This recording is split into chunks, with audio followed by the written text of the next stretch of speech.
Let me ask you, Dr. Bowden.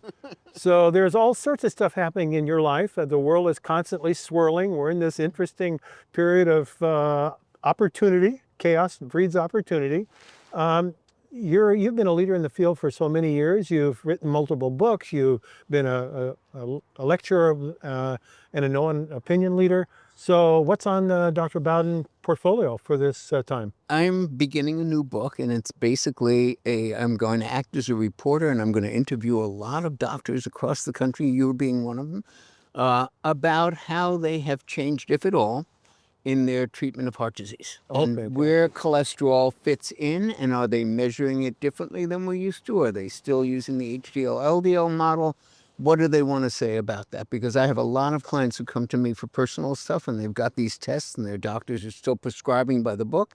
And I don't want to be the only voice saying, I think that this is antiquated. So I want them to hear from real doctors, like the ones at the conference that we're at right now. Yeah. Talking about the much more modern ways There's of measuring so much that we've lipids. learned, haven't we, about the whole nature of this cholesterol, this molecule, and how it interconnects to vascular health, and is it the marker, or is it the cause, or is it the effect, and all these things. Are we measuring it right, and all of those things. Exactly. And one of the things that came out of this integrative medicine conference that we're both at is something that is very near and dear to me, which is the message that family, friends, priorities, relationships probably matter more than any lab test. And Dr. Guarinari said something, I never can pronounce Mimi's last name properly. She said something so brilliant at one point. She said, I'm not sure that your zip code doesn't matter more than your ApoB. And what she's basically saying is that we cannot ignored these social components of heart disease, and these relationships and sunlight and just your general, how much time you spend in parasympathetic mode.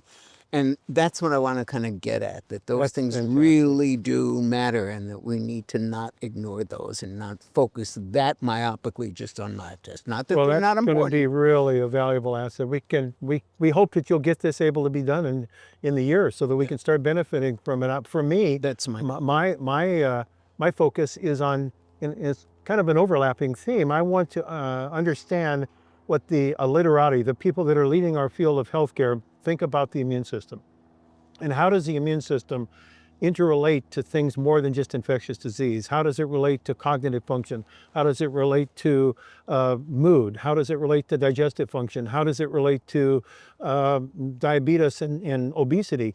Because the immune system plays roles in all of those, and I want to see what the front edge of the people that are really developing the new model. And then once you know that, what do you do about it? How do you actually intervene? And that's, of course, what we're really trying to do in Big Bold Health, is learn much more about how to functionally imprint the immune system with new messages of resilience, younger biological age, and more capable of managing the complexity of the world in which we live. So between the two What a of great us, idea. sounds like we got a lot of stuff on our plate. A lot of stuff. I hope a year from now we're both looking at those completed books and that we've got that message out there. You and me both. Thank you. What a treat. Great agree.